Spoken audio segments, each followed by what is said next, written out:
Почитувани, ви посакувам топло добре дојде во градската библиотека Борка Талевски во Прилеп, која што со чест кажувам на крајот од минатата година прослави значаен јубилеј 80 години посветено работење. А во изминатите 8 децении во библиотеката стана, беше, остана и ќе остане, ветувам и понатаму, вистински светилник на културата во Прилеп и пошироко. Како Александар за прв пат во животот стапи во затвор и како го виде најголемото чудо во земјата на чудата Армагедонија, полуавтоматски отчекан на затвореникот. Откако Александра го втурна во келијата, му требаше време да забележи дека во аголот седи еден човек во робијашка облека, со некаков токмак во рака.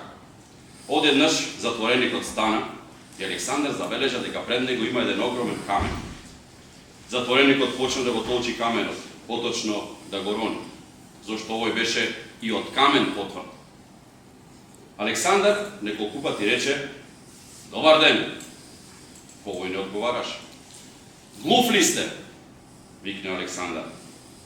Затвореникот тогаш престана да го толчи каменот, го избриша челото и одеднаш проговори: "А вие сте оптимист?" "Пардон?" рече Александар. "Па вие велите добар ден, а гледате дека не е добар." "Во затвор сте," рече робијашот. "Јас сум оптимист, господине. Да не бев оптимист, немаше да владеам со целиот свет до Индија, поробував други, а сега сум во затвор, неправедно обвинет. Затоа што користев Google Translate, што не е кривично дело, и верувам дека само прашање на момент е кога ќе ме ослободат." "Можно е да ве ослободат, но можно и да ве обвинат штом сте користеле Google Translate. Овде се е можно."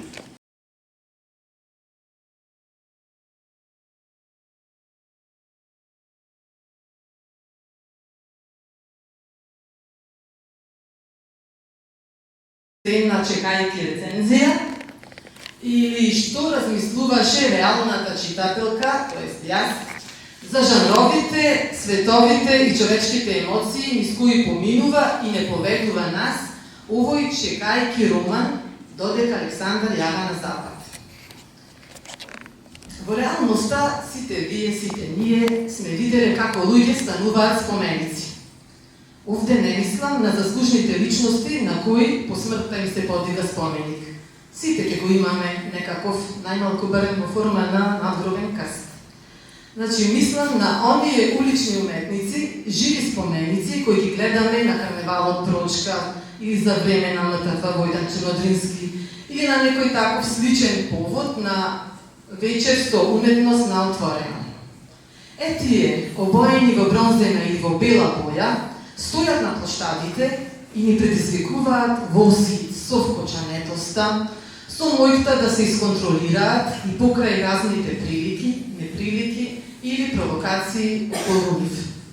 Од време на време се разгрижуваат и повторно се враќаат во споменичната позиција.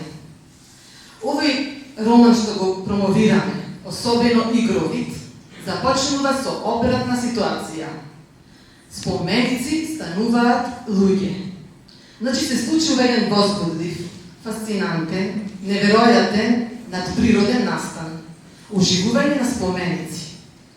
Тоа се спомениците на Александар Македонски и Гоце Делчев, кои оживуваат на Скопскиот площад Македонија и тргнуваат на прошетка.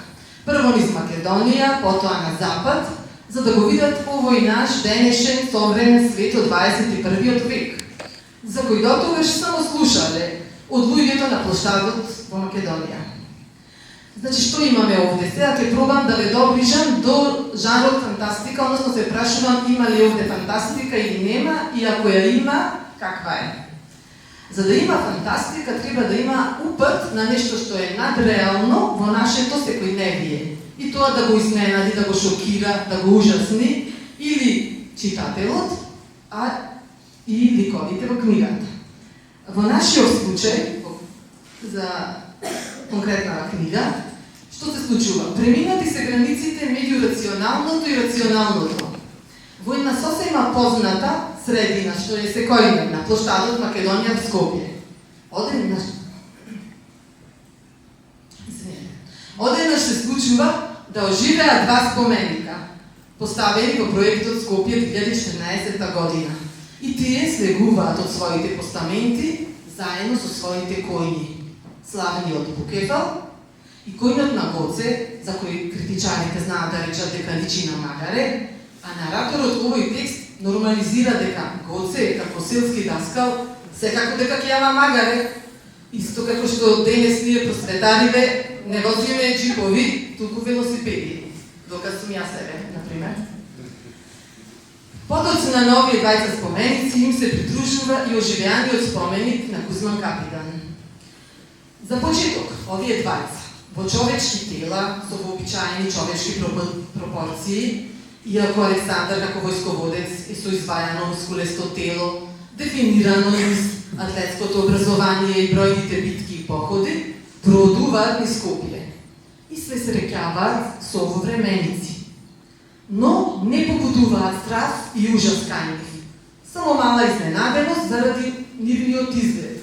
Физичката спремност, мускулна дефинираност на Александар Македонски, бицепси, трицепси, квадрицепси, а и стайлингот, кој сепак во денешно време може да се оправда учествување на некој маскенбал, за потребите на некој филм, или едноставно нечија одлука во тој момент така да се облече, која се прифаќа без да се коментира.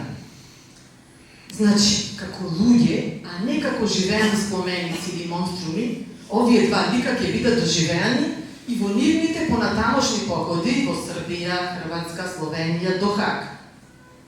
Со исклучок на само една кратка епизода, кога ќе се појават во Лјубјанскиот замок и една жена ќе блисне, но ова е само исклучок, не е правило.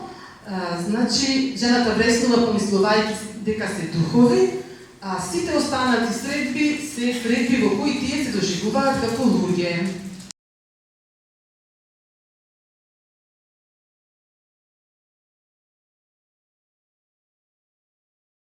За овој роман. Тоа се случува кога учителот на своите ученици им даде муниција. Значи, толку точни, како да кажем, диагностички точки во романот, само се плашам дека тие што го немаат читано нема да разберат, ама ќе се сетат кој ќе го чита. Само сакам да ти кажам едно огромно благодарам за овој прекрасен текст, тоа воопшто не е чекајки рецензија, тоа е буквално рецензија. И сакам да ти кажам дека најмногу ме заинтригира овој дел кај што велиш расчистување со предрасуди и со стигми. Јас романот затоа го напишав. Ми се јави еден драг пријател, режисер, кој ми рече дека се размислувал да направи нешто слично во театар, меѓутоа нашите историски икони не сакал да ги, како што рече, исмева и да ги...